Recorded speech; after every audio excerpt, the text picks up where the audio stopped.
Break के बाद एक बार फिर से आप सभी का स्वागत है। बढ़ते हैं अगली खबर की ओर, जहां एक तरफ आम बजट से लोगों को इस बार काफी उम्मीदें थी, तो वहीं ये उम्मीदें उनके उस समय टूट गई जब कई दिनों तक शांति रहने के बाद गुरुवार को तेल कंपनियों ने पेट्रोल डीजल के दामों में 35 पैसे प्रति लीटर की बढ़ोतरी कर दी है। इसके बाद दिल्ली में पेट्रोल के दाम 86 रुपए 65 पैसे प्रति लीटर हो गए हैं, जबकि एलपीजी सिलेंडर के दाम में 25 रुपए की बढ़ोतरी की गई है। इससे आम लोगों की जेब पर एक बार फिर से बड़ा हमला हुआ है। गौरतलब है कि बजट में पेट्रोल और डीजल पर कृषि इंफ्रा सेस लगा दिया गया है, जिससे दामों में बढ़ोतरी दर्ज की गई है। आपको ये भी बता दें कि अब इंडियन ऑयल के मुताबिक उपभोक्ताओं को 14 किलोग्राम वाले नॉन सब्सिडी घरेलू गैस सिलेंडर के लिए ज्यादा पैसे चुकाने होंगे। एलपीजी सिलेंडर के दाम 25 रुपए बढ़ गए हैं। इसके लिए दिल्ली में 719 रुपए प्रति सिलेंडर, कोलकाता में 745 रुपए 50 पैसे प्रति सिलेंडर, मुंबई में 710 और चेन्नई में 735 रुपए प्रति सिलेंडर देने होंगे।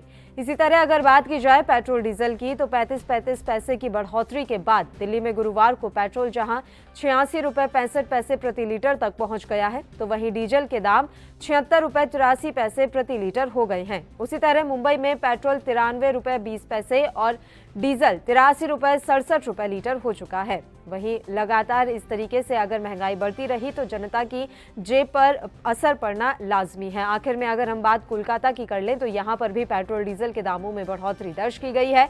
गौरतलब है कि नए साल में पेट्रोल और डीजल की कीमतों ने रिकॉर्ड ऊंचाई हासिल की है। इससे महंगाई बढ़ने के आसार साफ तौर पर नजर आ रहे हैं। खासकर डीजल के दाम बढ़ने का असर कई सेक्टर पर होता है। इससे किसानों की सिंचाई लागत बढ़ जाती है और माल भाड़ा महंगा हो जाता है। माल भाड़ा महंगे होने से हर तरह की वस्तुओं में महंगाई की आशंका बढ़ जाती है। गौरतलब है कि वर्ष 2021-22 के बजट में पेट्रोल पर 2.5 रुपए प्रति लीटर और डीजल पर 4 रुपए प्रति लीटर कृषि सेस लगाने का निर्णय लिया गया। हालांकि सरकार का कहना है कि इस सेस का उपभोक्ताओं पर अतिरिक्त बोझ नहीं पड़ेगा। वित्त मंत्री निर्मला सीतारमण ने कहा कि कृषि सेस को बढ़ाने के साथ ही बेसिक एक्साइज ड्यूटी और एडिशनल एक्साइज ड्यूटी के रेट को कम कर दिया गया है।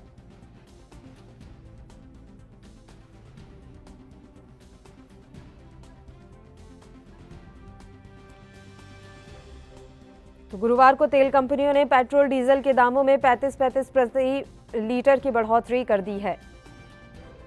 एक तरफ आम बजट से लोगों को इस बार काफी उम्मीदें थी, तो वहीं ये उम्मीदें उनकी उस समय टूट गई जब कई दिनों तक शांति रहने के बाद गुरुवार को तेल कंपनियों ने एक बार फिर से पेट्रोल डीजल के दामों में इजाफा कर दिया है। वर्ष 2021-22 के बजट में पेट्रोल पर 2.5 रुपए प्रति लीटर और डीजल पर 4 रुपए प्रति लीटर कृषि सेस लगाने का निर्णय लिया गया है। हालांकि सरकार का कहना है कि सेस का उपभोक्ताओं पर अतिरिक्त बोझ नहीं पड़ेगा। वित्त मंत्री निर्मला सीतारमण ने कहा कि कृषि सेस को बढ़ाने के साथ ही बेसिक एक्साइज ड्यूटी और एडिशनल एक्साइज ड्यूटी के रेट को कम कर दिया गया है।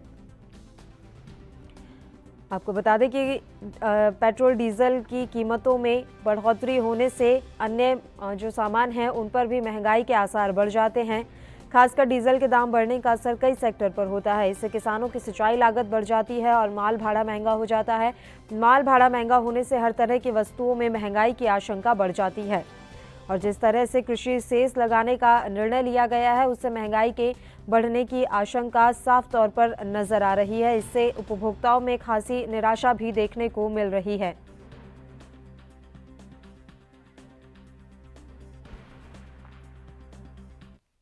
चलिए इस मसले पर भी चर्चा की शुरुआत कर लेते हैं। दोनों मेहमान इस समय हमारे साथ जुड़े हुए हैं। भारतीय जनता पार्टी से संदीप द्विवेदी जी और इसके अलावा आशीष जी, जो कि कांग्रेस से हैं। संदीप जी, आपके पास आना चाहेंगे। आखिरकार पेट्रोल और डीजल के दामों में आज बढ़ोतरी दर्ज की गई है। इस तरह से देखा जाए तो उपभोक्ताओं पर खासी मार पड़ रही है। सर, महंगाई लगातार बढ़ती जा रही है, सरकार कर क्या रही है? नहीं, देखिए, अगर आप ये जानना चाहते हैं कि सरकार क्या कर रही है, तो एक सबसे बड़ा स्टेप सरकार का ये रहा कि कोविड की जैसी महामारी में जहां विश्व के अधिकांश देशों ने तरह तरह के कर अपनी जनता पर लगाए हैं, इस देश के प्रधानमंत्री ने फिर भी कम से कम देशवासियों को राहत दी, कोई नया कर नहीं लगाया। उन्होंने पेट्रोलियम पदार्थ पर कुछ सेस लगाया, लेकिन उसकी जगह उन्होंने एक्सपोर्ट ड्यूटी भी कम की। तो इसलिए ये कहना है कि सरकार क्या कर रही है, मुझे लगता है कि पूरा देश इस समय जानता है कि जितने अच्छे प्रयास नरेंद्र मोदी जी ने आम जनता के लिए किए हैं, आज तक इस तरह के प्रयास नहीं किए गए। दूसरी चीज रही बात प्राइस बढ़ने को लेके, तो देखिए इसमें क्योंकि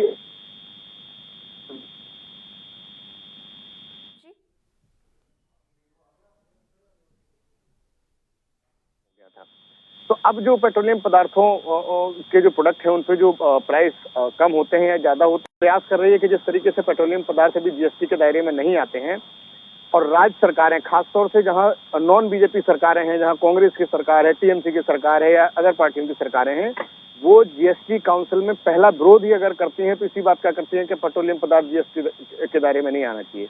जबकि इस देश की जनता के लिए ये बहुत जरूरी है कि अगर पेट्रोलियम पदार्थ जीएसटी के दायरे में आएंगे तो काफी हद तक प्राइस के पेट्रोलियम पदार्थों के जो दाम है वो कम होंगे।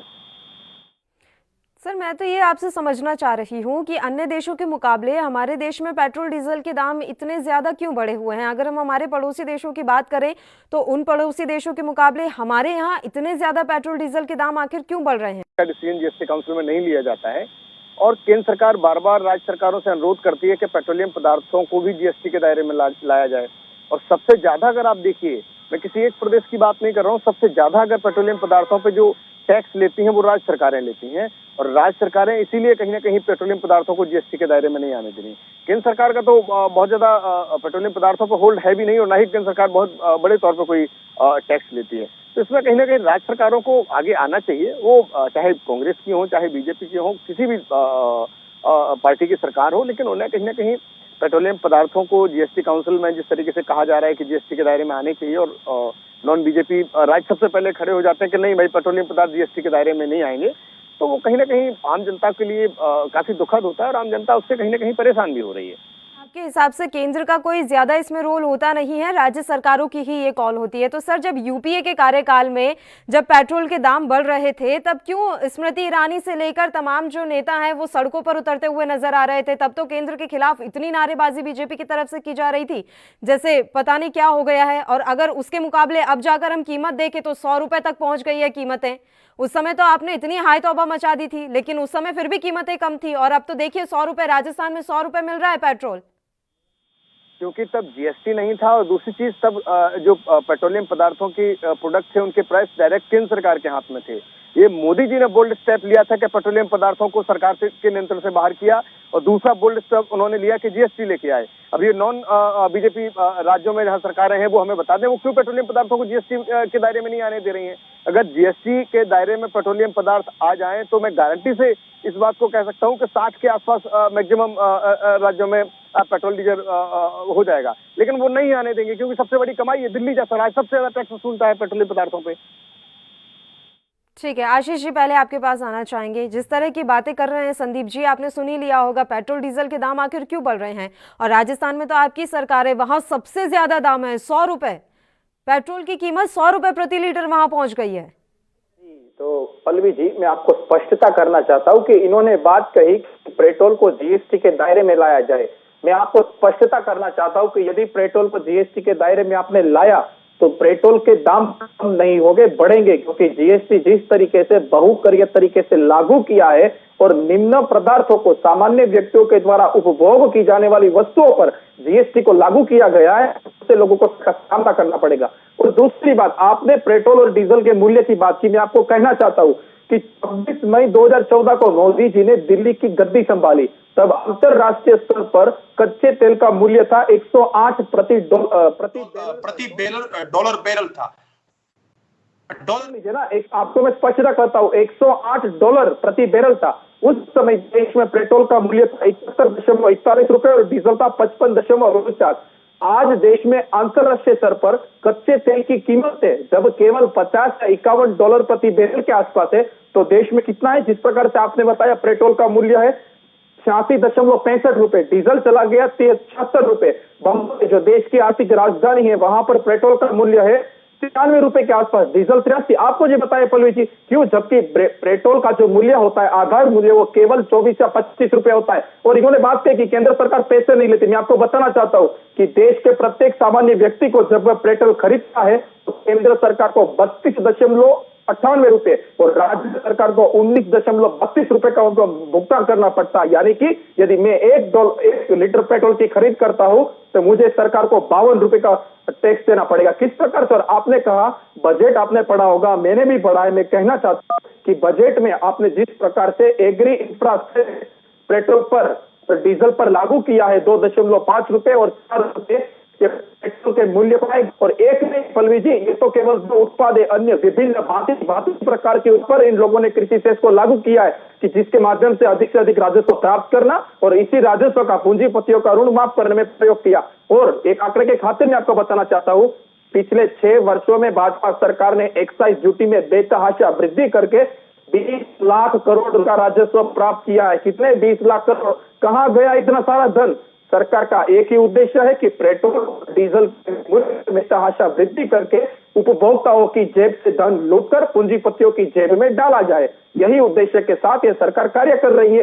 क्यों? देश के उपभोक्ता तो क्लियर कर रहे हैं कि कृषि सेस का जो है उपभोक्ताओं की जेब पर अतिरिक्त बोझ नहीं पड़ेगा। नहीं पड़ेगा, इसलिए तो मैं बता रहा हूं ना कि केवल 2 उत्पाद नहीं है, तो केवल आपने मोहर के खातिर बताया कि पेट्रोल पर जिस प्रकार से और डीजल पर इन लोगों ने कृषि से किया है, वो 2 उत्पाद नहीं है, अन्य कई प्रकार के भांति प्रकार के उत्पाद है जिन पर इन लोगों ने कृषि से लागू किया है कि जिसके माध्यम से लोगों को अतिरिक्त भुगतान करना पड़ेगा। संदीप जी, देखिए, पहली चीज तो मुझे बड़ा ताज्जुब होता है कि एक इतनी बड़ी पार्टी के प्रवक्ता और ऐसी बातें करते हैं जो कहीं ना कहीं हास्यास्पद मुद्दा हो जाती हैं। अभी आपने ही शुरुआत में कहा था कि वित्त मंत्री जी ने क्लियर कट कहा कि कृषि सेस अगर एक तरफ हमने लगाया है तो दूसरी तरफ एक्सपोर्ट ड्यूटी कम भी की है, और प्रैक्टिकली भी केंद्र सरकार ने स्पष्ट तौर पे कहा है कि कृषि सेस हमने लगाया है लेकिन उसका आम जनता पे बिल्कुल फर्क नहीं पड़ेगा क्योंकि उतनी हमने एक्साइज ड्यूटी कम कर दी। लेकिन हमारे प्रवक्ता महोदय वही मतलब व्हाट्सएप यूनिवर्सिटी से प्रोफेसर बन जाते हैं और कहते नहीं सीधा इम्पैक्ट पड़ेगा। अरे भाई, एनालिसिस तो कर लिया। अभी प्रवक्ता महोदय फिर जीएसटी पेट्रोलियम पदार्थ आएंगे तो प्राइस और बढ़ जाएंगे, पता नहीं कौन सा आंकड़ा। अगर 28% भी आप पेट्रोलियम पदार्थों पे जीएसटी लगाओगे तब भी वर्तमान प्राइस से कहीं कम से कम 40% जनता पेट्रोलियम पदार्थ है। आप कह रहे हो कि सबसे ज्यादा कंट्री में, अरे भाई राजस्थान में तो फिर पेट्रोल क्यों महंगा है, यूपी में क्यों सस्ता है? राजस्थान में केंद्र सरकार दोनों तरफ से टैक्स ले रही है क्या? कैसे आप लोग बिना सिर पैर की बातें करते हैं? थोड़ा पढ़ लिख के बैठा कीजिए।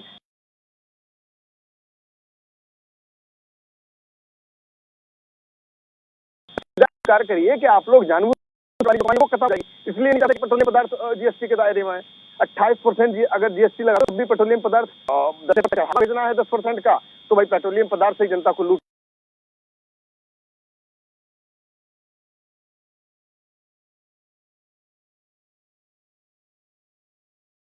के कमाएंगे। आज क्यों ऐसा होता है कि बीजेपी शासित प्रदेशों में सबसे ज्यादा कम पेट्रोलियम पदार्थों के प्राइस हैं, के राज्यों में क्यों ज्यादा है? हर चीज के लिए केंद्र सरकार को ब्लेम कर। मैं स्पष्ट कह दूं, मनमोहन जी की सरकार ने इसीलिए जीएसटी लागू नहीं किया था, उन्हें पता था कि हमारी कमाई खत्म हो जाएगी। डायरेक्ट पेट्रोल और डीजल और जैसे पेट्रोलियम पदार्थों पर कंट्रोल अपना इसीलिए होल्ड करके रखा था कि जनता को लूटने के लिए इनका एक जरिया बना हुआ था। आज कम से कम केंद्र सरकार ने अपने होल्ड से तो इन सब चीजों को मुक्त किया, और वो दौर भी दूर नहीं है। केंद्र सरकार एक लिमिट तक इंतजार कर रही है कि जीएसटी काउंसिल में आप मान जाइए। नहीं, इस तरीके से राज्यों में आपकी सरकारें उखड़ रही हैं। जनता आपको इस लायक नहीं छोड़ेगी कि जीएसटी काउंसिल में बैठ के आप विरोध कर पाए कि पेट्रोलियम पदार्थ जीएसटी काउंसिल में के दायरे में आना चाहिए या नहीं आना चाहिए। अभी भी सुधर जाए, अभी भी जनता के हित की बातें करिए, गुमराह करने वाली बातें मत करिए आप लोग। डीजल के दाम अगर इसी तरीके से बढ़ेंगे तो बहुत सी चीज़ों के प्राइस आपको भी पता है कि उस पर डिपेंड करता है। सिंचाई का जो खर्चा है वो बढ़ जाएगा, माल भाड़ा जो है वो बढ़ जाएगा, जिसका सीधा असर अन्य वस्तुओं पर भी होता है। तो देखा जाए तो कुल मिलाकर जो है जेब पर ही असर पड़ना है आम आदमी की। आप ये बात कह रहे हैं कि ठीक है हमने कोई अन्य टैक्स नहीं लगाए, लेकिन ये भी तो देखिए सर, कोरोना महामारी में कितने लोगों की जॉब चली गई, कितने ऐसे लोग हैं जो अभी आधी सैलरी पर काम कर रहे हैं। आपने टैक्स नहीं लगाए तो लोगों की कमाई भी तो कम हुई है ना। बात घूम फिर कर तो वही आ गई। और अभी एलपीजी सिलेंडर में 25 रुपए की जो है बढ़ोतरी की गई है, सीधा असर तो रसोई पर पड़ रहा है इसका। देखिए, कहीं ना कहीं जिस तरीके से अंतर्राष्ट्रीय मार्केट में पेट्रोलियम पदार्थों के दामों में चेंजेस हुए हैं और उसका डायरेक्ट इम्पैक्ट इन सब चीज़ों पर पड़ा है। हालांकि सरकार फिर भी प्रयास कर रही है। अगर आप देखिए तो पिछली बार जब गडकरी जी ने अपना बजट पेश किया था उसमें उन्होंने स्पष्ट कहा था कि 2030 तक हम पेट्रोलियम पदार्थों पर अपनी डिपेंडेंसी 100% खत्म करना चाहते हैं। इसीलिए सरकार आज ई व्हीकल्स को प्रमोट कर रही है। गैस से जुड़े हुए जो प्रोडक्ट्स है, जो हमारी डोमेस्टिक प्रोडक्शन जिस पे हम ज़्यादा करते हैं, हम उन सब चीज़ों पे कहीं ना कहीं इसीलिए ज़्यादा सरकार जोर दे रही है, क्योंकि जब तक हम पेट्रोलियम पदार्थों पे अपनी डिपेंडेंसी कम नहीं करेंगे तब तक डॉलर और रुपए के प्राइस में इसी तरीके से बहुत बड़ा अंतर रहेगा, और अंतर रहेगा तो उसका डायरेक्ट इम्पैक्ट हमारे ऊपर पड़ता है। आज देखिए कहीं ना कहीं सरकार ने सबसे ज्यादा डिफेंस परचेज करने के बाद भी डॉलर के प्राइस को कंट्रोल करके रखा है। और मनमोहन जी 2 रुपए की कायदे की जैकेट तक नहीं दे पाए बुलेट प्रूफ सैनिकों को, और किस तरीके से डॉलर ऊपर जाता रहा। तो इसलिए केंद्र सरकार बहुत लंबे विजन के साथ काम कर रही है, मोदी जी की सरकार बहुत लंबे दूरदर्शिता के साथ काम कर रही है, और उसका इम्पैक्ट कहीं ना कहीं दिखने भी लगा है। आज कहीं ना कहीं इसीलिए पेट्रोलियम पदार्थों या अदर चीजों को केंद्र सरकार के होल्ड से दूर किया गया कि मार्केट से लिंक होगा तो जनता को उसको डायरेक्ट बेनिफिट मिलेगा। आज इसीलिए सरकार अगर सब्सिडी को लेकर अगर देखिए तो जिस तरीके से सेक्टर्स में आधार कार्ड को गवर्नमेंट चोरी बंद होना चाहिए।